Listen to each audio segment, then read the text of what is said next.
Buenas, buenas, muy buenas. ¿Cómo están? Nosotros acá nuevamente en esta tarde de sábado haciendo las devoluciones por escrito y las devoluciones por escrito para cada uno, terminándolas y haciendo esta entrada, que es un poco lo que va a ser nuestra dinámica, un poco más reflexiva, un poco más teórica y pensando la lectura como uno de los elementos que nos hacen escribir mejor, ¿no? Cómo leernos como lectores externos, ese es el gran dilema. Bueno, para eso les aportamos en esta semana pasada algunas consideraciones acerca de los narradores y un texto de Philip K. Dick que es muy interesante para ver la cuestión de cómo se toma la perspectiva del narrador, ¿no? El cuento La hormiga eléctrica. Bien, sobre los narradores. Hemos hablado en otras oportunidades sobre los tipos de narradores, ¿no? Está, digamos, la distinción de primera, segunda y tercera persona. Fíjense cómo en la primera persona el narrador es interno al relato, a la historia, ¿sí? Está como dentro de la burbuja de la historia. Y eso ya lo está determinando, ya sea más testigo, más protagonista, ya sea que se tome como la conciencia, ¿no? El monólogo interior, el filtro de la conciencia, o desde distintos narradores internos a la historia se muestra una parte, ¿no? Una versión. Eso es la perspectiva, ¿no? El punto de vista. En este caso, ¿no? Está de adentro. Entonces hay algunas cosas que puedes saber y otras que no sobre los hechos. Como nos ocurre a todos, ¿no? En la vida real. Vemos desde nuestra perspectiva los hechos. Aun cuando, digamos, bueno, queremos ser objetivos o vamos a ver las cosas desde afuera, siempre es como un ejercicio que hacemos, como de salirnos de nosotros mismos, pero siempre volvemos a la misma perspectiva, ¿no? Nuestra realidad y nuestro mundo se filtra a través de nuestra percepción, ¿no? Desde nuestro punto de vista, ¿no? Eso es muy interesante porque aparece en el cuento tematizado, en el cuento de Philip K. Dick, la cuestión de cómo percibimos el mundo, ¿no? En este caso es una narración que está contada desde afuera, ¿no? En tercera persona, ¿sí? En un narrador, podríamos decir, omnisciente, ¿no? Porque sabe de los personajes, aunque no revela todo acerca de los personajes, y focaliza en el protagonista, ¿no? En el señor Poole, que es el señor Garson Poole, que es la hormiga eléctrica, ¿no? Él se da cuenta ya al comienzo del relato, a partir del accidente, que no es humano, ¿sí? Que es un androide muy bien hecho, pero que está programado, ¿no? Y entonces empieza a pensarse como ente, como subjetividad, ¿no? ¿Y qué es lo que lo determina? Fíjense, ¿no? Como objetivizado en la cuestión de los circuitos, en la cuestión de cómo la realidad entra y es percibida, ¿no? Y hay ciertas cosas que se le agregan a esa percepción o esa incorporación de datos de afuera. Hay otros que se le agregan desde adentro, ¿no? Esa cinta que tiene en el interior el personaje. Bueno, todo eso hace a su percepción, a cómo considera el mundo el personaje, ¿no?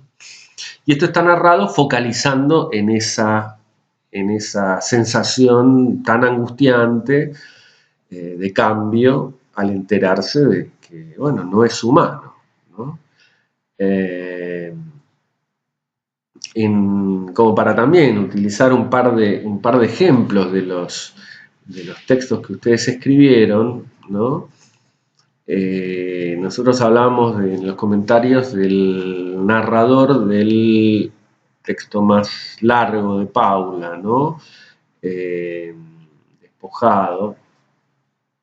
Ese narrador o esa narradora, ¿no? Más en primera persona, con mucho humor, que la asociábamos con César Aira y con los narradores que construye César Aira. Bueno, esa perspectiva es la que hay que aprovechar, ¿no? Ese humor y esa manera de ver el mundo, ¿no?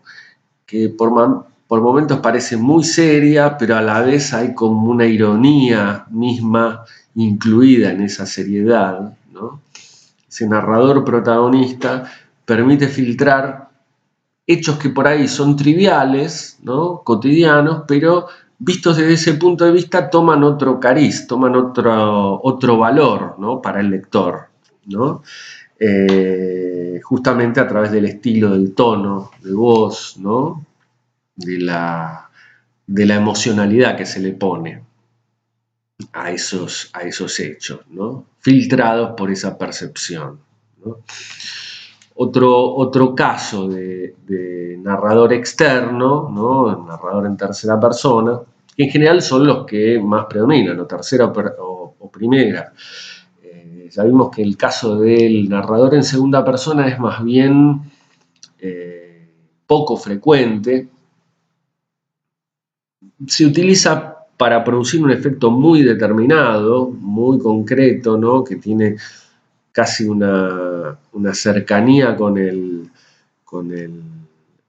lector, ¿no? Porque el tú nos apela a nosotros como lectores, ¿no? Calvino, mencionabas a Calvino, a Carlos Fuentes, ¿no? Aura de Fuentes. No es que esperes nada particular de este libro en particular, eres alguien que por principio no espera ya nada de nada, ¿no? Hay un cuento muy lindo también de Juan Sasturain, en el libro La mujer ducha, que se llama Subjuntivo, ¿no? Y que también está escrito en segunda persona y a la vez en la temporalidad del subjuntivo, ¿no? Que implica una posibilidad, no algo que ocurrió ni que va a ocurrir, sino que es posible que ocurra, ¿no? Si ocurre tal cosa, si pasa esto, ¿no? Si pasa lo otro. Entonces le deja toda la trama y toda la historia en una indeterminación muy fuerte, ¿no? Y a la vez implicándolo al lector. Pero bueno, son los casos menos frecuentes y en general se resuelve en tercera persona desde arriba o focalizando en un personaje o más de un personaje. Focalizando quiere decir yendo a la perspectiva de ese personaje, contando lo que va a pasar o lo que está pasando en el cuento, en el relato, desde ese punto de vista, desde esa mirada, ¿no? Filtrando los datos de ese mundo y tomándolos desde esa perspectiva, que es un poco el caso de La hormiga eléctrica, el cuento de Vic, y también el de Julián, ¿no? El de Julián Lucero, que toma a Jorge, fíjense, un personaje infantil, un nene, y hace entrar toda la historia, una historia de terror, que va creando todo un clima de angustia muy fuerte, a partir de lo que siente el nene, cómo se obsesiona con las muertes, ¿no? Que ocurren en el pueblo, en los rumores de esas muertes y todas las versiones de por qué murieron los chicos, la beba, los jóvenes. Y todo eso se va cargando a través de esa mirada. Desde un narrador en tercera persona que se mete casi en la cabeza de Jorge y hace pasar todos esos hechos desde su punto de vista. Y casi nos hipnotiza, ¿no? Porque nos mete muy fuertemente en ese clima, que cada vez va siendo más denso, hasta que se resuelve de una manera también muy particular, no lo vamos a contar para que lo lean, pero que va a fondo, ¿no? Y resuelve esas amenazas que estaban en los sueños, en los pensamientos de Jorge, en ese dar vueltas sin poder dormir, ¿no? Dando vueltas alrededor de esas historias, ¿no? Y volviendo al cuento de Philip Dick, lo interesante es justamente cómo está tomado muy gráficamente y concretamente esta cuestión de la perspectiva, ¿no? De cómo filtramos la realidad y cómo la interpretamos, cómo interpretamos los datos de la realidad desde nuestro punto de vista, ¿no? En este caso es un personaje que a partir de una noticia de que no es humano, bueno, toda su realidad empieza a ser cuestionada, se cuestiona sobre quién es, a dónde va, ¿no? ¿Para qué está ahí? ¿No? Y finalmente es una pregunta existencial que todos en algún momento nos hemos hecho o nos haremos, ¿no? En general, si no pasamos así como ¿quién no quiere la cosa? Es una pregunta que existe, ¿no? En nuestro horizonte de vida, ¿sí? ¿Quiénes somos? ¿A dónde vamos? ¿Por qué estamos acá? ¿No? Y lo interesante que escenifica esta cuestión del narrador y la perspectiva, ¿no? De donde se narra, ¿no? En este caso, tercera persona, ¿no? Fíjense cómo empieza, a las 4:15 de la tarde, cuando TST Garson Poole despertó en el lecho del hospital, comprendió que estaba en un lecho de hospital y otras dos cosas, que ya no tenía la mano derecha y que no sentía dolor alguno, ¿no? Empieza así como muy fuerte, también, eso es interesante, ¿no? Con un conflicto in media res, ¿no? En una situación que ya está avanzada, ¿no? Con un conflicto desarrollado, ¿sí? Un accidente, perdió la mano, y eso va a desencadenar otra serie de obstáculos para el narrador, como son el de enterarse de su característica, que no es humana, ¿no? Que es androide. Y eso está entonces recortado, el drama del cuento está recortado desde ese punto de vista. ¿Qué es lo que va a hacer? ¿No? ¿Qué se va a matar? ¿No se va a matar? ¿Para qué seguir? ¿No? Viviendo o como se llame, ¿no? Él se siente que vive, pero a la vez está programado, ¿no? Bueno, es muy complejo todo el drama existencial y es muy interesante cómo se desarrolla, ¿no? Hasta el final, que no lo vamos a contar, por supuesto, si no lo leyeron, lo pueden leer.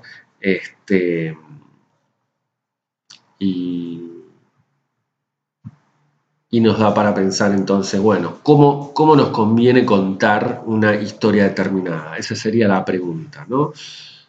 ¿Me conviene contarla desde una primera persona, desde adentro? ¿Eso va a crear un clima para el lector? ¿O lo puedo contar desde afuera, focalizando en un personaje?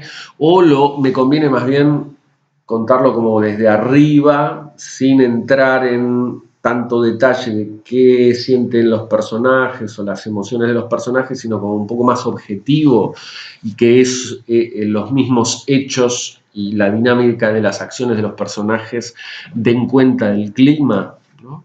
Bueno, son preguntas que uno o se hace antes o se hace después, ¿no?